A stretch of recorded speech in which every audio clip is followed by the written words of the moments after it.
सूरजपुर गांव में रहने वाला मोहन एक बेहद गरीब किसान था। इस बार उसने गांव के लाला बनवारी से उधार लेकर खेती की थी। मौसम अच्छा रहा और खेतों में पहली बार फसल बहुत अच्छी आई थी। पूरे परिवार में एक नई उम्मीद जाग उठी थी। देखो गीता, इस बार कितनी अच्छी फसल हुई है। भगवान ने हमारी सुन ली। लगता है अब बच्चों को भूखा नहीं सोना पड़ेगा। हाँ मोहन, इस बार मेहनत रंग लाई है। अब अगर फसल सही सलामत कट गई तो कुछ महीनों का चैन मिल जाएगा। पिताजी, क्या इस बार हम स्कूल जा पाएंगे? जरूर बेटा, अब तो तुझे अच्छे कपड़े और किताबें भी दिलवाऊंगा। पिताजी, मेरे लिए क्या लाओगे? तेरे लिए गुड़िया और नई चूड़ियां लाऊंगा। लेकिन शायद किस्मत को ये खुशियां मंजूर नहीं थी। शाम ढलते ही आसमान में काले बादल छा गए और तेज आंधी के साथ भारी बारिश शुरू हो गई। मोहन, जल्दी चलो, खेत में पानी भरने लगा है। हे भगवान, कहीं सब कुछ न बह जाए।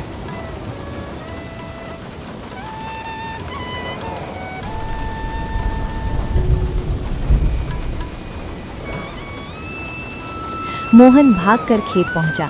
वहां का दृश्य देखकर उसका दिल टूट गया। पूरा खेत पानी में डूब चुका था और सारी फसल बर्बाद हो गई थी। अब क्या बचा भगवान, सब खत्म हो गया। मेरी मेहनत, मेरी उम्मीद सब बह गई। अब बच्चों को क्या खिलाएंगे? घर में तो एक मुट्ठी अनाज भी नहीं बचा है। अगले दिन मोहन लाला बनवारी के पास गया। सेठ जी, बारिश में सब कुछ बर्बाद हो गया, थोड़ी मोहलत दे दीजिए। तुम्हें कोई मोहलत नहीं मिलेगी मोहन। कागज के हिसाब से अब जमीन मेरी है। सेठ जी, वो मेरी पुश्तैनी जमीन है। मुझे भावना से मतलब नहीं, कागज से है। तुरंत जमीन खाली करो। मोहन की जमीन भी चली गई। अब उसके पास कुछ भी नहीं बचा था। गीता, अब इस गांव में हमारे लिए कुछ नहीं बचा। चलो जंगल की ओर चलते हैं।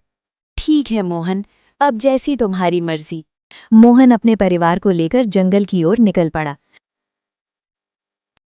उन्हें एक टूटी हुई कुटिया दिखाई दी जहां एक बूढ़े बाबा बैठे थे। बाबा प्रणाम, हम बहुत मुसीबत में हैं। बेटा, तुम चाहो तो यहाँ रह सकते हो। अब वही कुटिया उनका नया घर बन गई। गीता, मैं जंगल जा रहा हूँ, लकड़ी काट कर लाऊंगा। जल्दी लौट आना। मोहन दिन भर लकड़ी काटता और शाम को बेचकर थोड़ा राशन लाता। माँ, आज गुड़ नहीं आया।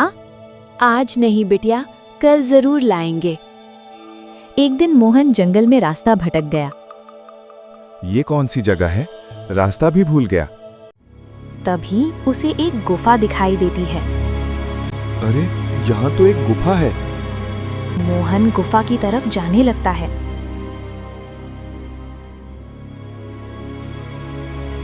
वो गुफा के अंदर प्रवेश करता है। अंदर जाते ही वो सोचने लगता है, अगर मेरे साथ कुछ हो गया तो मेरी बीवी और बच्चों का क्या होगा?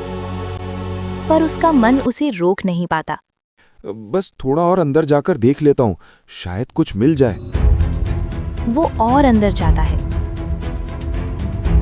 आगे जाते ही उसे दो रास्ते दिखाई देते हैं। अब मुझे कौन सा रास्ता लेना चाहिए, कहीं मैं भटक न जाऊं। वो एक रास्ता चुनता है, पर कुछ दूर जाने के बाद वो रास्ता खत्म हो जाता है। ये रास्ता यहीं खत्म हो गया, अब मैं क्या करूं? वो घबराकर दूसरे रास्ते की तरफ बढ़ता है। थोड़ा आगे जाने पर उसे रास्ते के साइड में हड्डियां दिखाई देती हैं। ये सब देखकर मोहन बहुत डर जाता है। हे भगवान, यहाँ इतनी हड्डियाँ क्यों पड़ी हैं? वो धीरे धीरे आगे बढ़ता है। तभी उसे एक शेर और उसका बच्चा दिखाई देता है। ये तो शेर है। वो देखता है कि शेर का बच्चा घायल है। उसके शरीर से खून बह रहा है। अब मैं क्या करूं? तभी एक आवाज गूंजती है। मेरे बच्चे को बचाओ। ये किसकी आवाज है? डर के बावजूद मोहन हिम्मत करता है। वो शेर के पास जाता है। हैरानी की बात, शेर उसे कुछ नहीं करता।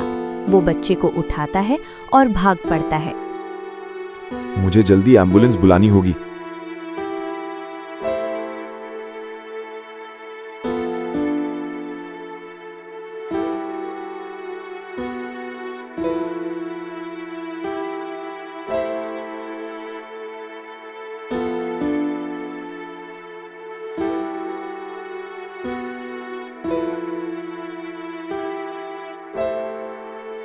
मोहन बच्चे को अस्पताल ले जाता है। डॉक्टर साहब, ये बच्चा गुफा के अंदर घायल पड़ा था, प्लीज जल्दी इसका इलाज कीजिए, देर ना हो जाए। हाँ, मैं समझ गया, तुम चिंता मत करो। डॉक्टर बच्चे को ले जाता है और मोहन बाहर बेचैनी से इंतजार करता है। भगवान, सब ठीक हो जाए। कुछ देर बाद मोहन कमरे के अंदर जाता है, दरवाजा खोलता है, डॉक्टर साहब, सब ठीक है ना? पर अंदर का मंजर देखकर उसके पैरों तले जमीन खिसक जाती है।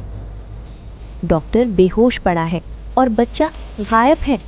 डॉक्टर साहब, आपको क्या हुआ? डॉक्टर होश में आता है। मुझे कुछ याद नहीं, बस इतना याद है मैं इलाज कर रहा था, तभी वो शेर का बच्चा अचानक चमकने लगता है और फिर मैं बेहोश हो गया। मोहन हर जगह बच्चे को ढूंढता है, पर वो कहीं नहीं मिलता। वो यहाँ नहीं है, फिर गया कहाँ? मोहन फैसला करता है उसे वापस उसी गुफा में जाना होगा। मोहन फिर जंगल और गुफा के पास पहुंचता है। वो धीरे से अंदर जाता है। तभी पीछे से पत्थर घिसकने की आवाज आती है। वो भागने की कोशिश करता है, पर देर हो चुकी होती है।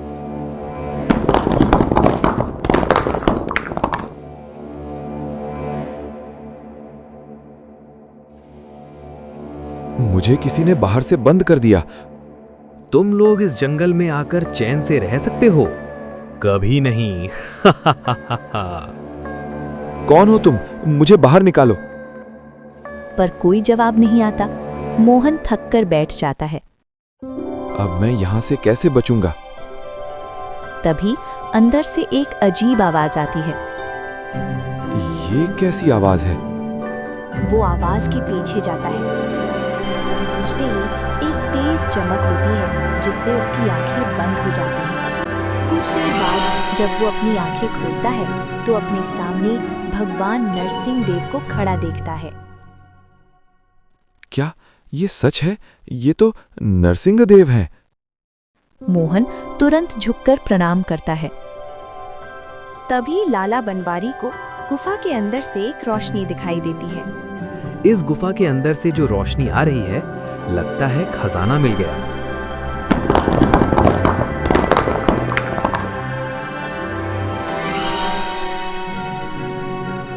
वो धीरे धीरे अंदर बढ़ता है। चारों तरफ हड्डियां देखकर भी नहीं रुकता। यहाँ इतनी हड्डियां क्यों पड़ी हैं?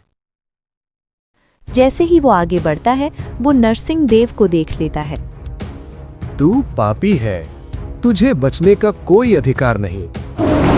लाला बनवारी डर जाता है और फिर नरसिंह देव उसे दंड देते हैं। लाला बनवारी एक भयानक चीख निकालते हुए वहीं खत्म हो जाता है और गुफा में फिर से सन्नाटा छा जाता है। मोहन ये सब देखकर हैरान रह जाता है। मोहन, तुम एक अच्छे इंसान हो, जाओ अपनी जिंदगी सुधार लो। धन्यवाद प्रभु, आपने मेरी जान बचाई। मोहन वहां से निकल जाता है और अपने परिवार के पास लौट आता है। तुम इतने देर तक कहाँ थे? मैं तो परेशान हो गई थी। बहुत बड़ी कहानी है, तुम्हें बाद में समझाऊंगा। मोहन फिर से कड़ी मेहनत करके खुशी खुशी अपने परिवार के साथ रहने लगता है। अच्छे कर्म करने वाले के साथ हमेशा अच्छा होता है।